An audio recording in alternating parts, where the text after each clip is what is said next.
নমস্কার, কেমন আছেন সবাই? আশা করি অনেক ভালো আছেন। আর এই সকালে উঠে চা না খেলে কিন্তু মন ভালো লাগে না। মুখ টুক ধুয়ে ওষুধপত্র এগুলো খেয়ে আর এখন চা বানিয়ে নিলাম। তারপর হচ্ছে রান্নাবাড়ি সবটা করব। আর ভিডিও এডিটটাও ভালো মতন হয়নি, একটু ম্যানেজ করে নেবেন সবাই মিলে প্লিজ।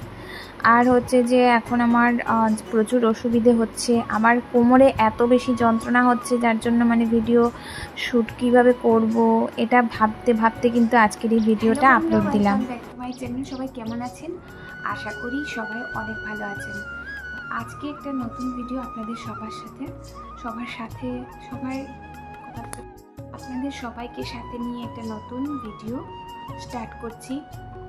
আজকে সারাদিন কী করি সবটা আপনাদের সাথে শেয়ার করার চেষ্টা করব। আর হচ্ছে যে এখন ঘুম থেকে উঠেই চা, তারপর একটু টিফিন করে নিয়েছি চিড়ে ভাজা। আর এখন হচ্ছে যে রান্না বান্না সবটা সেরে নেব। আর হচ্ছে যে বিছানাপত্র এগুলো কিন্তু কাল রাতে আমি বিছিয়ে নিয়েছি, যেহেতু সকালবেলা উঠে এগুলো আর কি অনেকটা দেরি হয়ে যায় এগুলো করতে করতে, বা রান্নার কাজে চলে গেলে এই বিছানাপত্র এগুলোকে গুছাতে অনেকটা কষ্ট হয়। ছেলে বিছানায় উঠে এইভাবে লাফালাফি শুরু করে, তো তার জন্য ভাবলাম আজকে সবটা শেষ করে নেব। কালকে রাতেই শেষ করে নিয়েছি, আজকে রান্নাবান্না শেষ করব। আর এখন ছেলে একটু খেলাধুলা করছে, তারপর হচ্ছে ওকে খাওয়াবো। তো তার আগে এখন বিছানাটা গুছিয়ে নিচ্ছি, সকালের বাসি বিছানাটা গুছাবো। তো আর আমি কদিন থেকেই ইচ্ছে আমার ভিডিও শ্যুট করার, কিন্তু আমি বড় ভিডিওগুলো আজ থেকে আবারও আপলোড দেওয়া শুরু করব। এতদিন পারলাম না, এখন থেকে আবার শুরু করব। তো সবাই ভিডিওটা দেখতে থাকো, আশা করি সবাই ভালো লাগবে। আমি ওই ঘর থেকে ভিডিওটা স্টার্ট করেছিলাম। আর এখন হচ্ছে যে এই বিছানাটা গুছাবো। বিছানাটাকে একবার দেখিয়ে দিচ্ছি, হালকা হালকা আর কিভাবে যেটুকু পারি ততটুকুই গুছাবো। চলো বিছানাটা গুছিয়ে নিই। আজকে কাজের চাপটা কিন্তু অনেকটাই কম আছে, রান্নাবান্না অনেকটাই হালকা, একদম সিম্পল খাবার দাবার করব। আর হচ্ছে যে বরের কিন্তু অনেক দিন থেকেই মাংস খাওয়া চলছে। বার্থডে চৌম্যদীপের গেছে কিছুদিন আগে জন্মদিন, তারপর হচ্ছে যে এমনিতেই বাইরে বেরোলে চিকেন ললিপপ, আর এগুলো চিকেন বলে বলে আর এখন আর ভালো লাগছে না, তাই রান্না শর্টকাট আর ভালো করে বিছানাটা গুছাবো। আস্তে আস্তে করে গুছাচ্ছি, পেটে ভীষণ ব্যথাও হচ্ছে, চাপ পড়লে পরে আবার ব্যথা শুরু হয়েছে। আর কোমরে আমার এত বেশি ব্যথা হয়ে আছে, তো ম্যাট্রেসটা কিন্তু গোছাতে অনেকটা উপর দিকে তোলা দেওয়ার সময় আর কি আমার কোমরে প্রচুর পরিমাণে চাপ পড়ে যায়। আর এখন কোমরটা কিন্তু ধীরে ধীরে আমার একদম ব্যথা হয়ে যায়। তো এইভাবে করে কিন্তু বিছানাটা গুছিয়ে নিলাম। আর এই ঘরের বিছানাটা গুছাতে একদম কষ্ট হয় না, এটা তো হালকা। তো দেখো বিছানা গুছিয়ে রান্নাঘরে এসে আজ হচ্ছে যে অনেক দিন হয়ে গেছে আমি সাদার গুঁড়া আর কি বানাইনি, তো মৌরি ভাজতে হয় সবার আগে। সাদার পাতা নিয়ে এসছে বরমশাই, আর এখন আমি এটাই ভাজবো আর অনেকগুলো স্টোর করে রেখে দেবো। এইভাবে করে সাদার গুঁড়ো বানাতে কিন্তু মৌরিগুলোকে ভালো করে ভাজতে আর বানিয়ে রেখে দেব। যদি পান টান কখনো কখনো খাই তখন তো সাদার গুঁড়া দিলে একটু ভালো লাগে, তো তাই বানিয়ে নিলাম।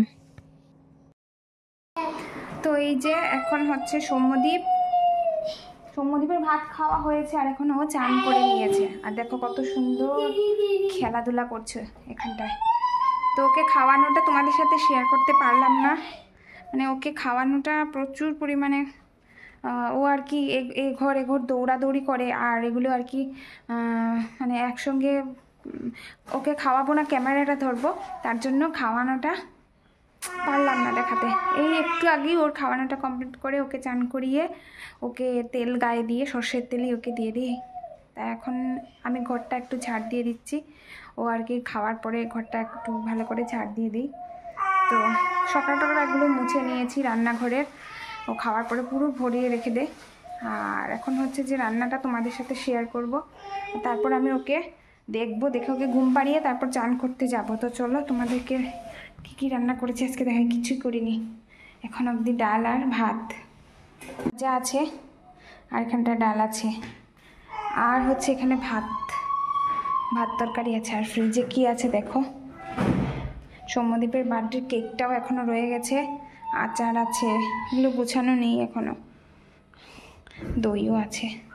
সৌম্যদীপ ওইভাবে এঘোর ওঘোর করে, মানে এদিক ওদিক ছোটাছুটি করে, ওকে নিয়েই সারাটা দিন আমার কেটে যায়। তো এখন কিন্তু 1:30 বাজে, আর 1:30টার সাথে সাথে ছেলেকে ঘুম পাড়িয়ে দিলাম। আর রান্নাঘর মানে পুরো ফ্রেশ, এই দেখো রান্নাঘরটা পুরো ফ্রেশ করে গেছি, গ্যাস ম্যাস এগুলোকে মুছে সবটা পরিষ্কার করে নিয়েছি। আর ছেলেকে খাইয়ে দেওয়ার পরে পুরো নোংরা হয়ে গেছিলো, যার জন্য। আর এখন হচ্ছে যে ছেলে ঘুমিয়ে পড়েছে, তো তোমাদেরকে একটু দেখিয়ে দিই দূর থেকে, তারা তোমরা দেখে নাও।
যে সৌম্যদীপ উঠল 4:30 বাজে,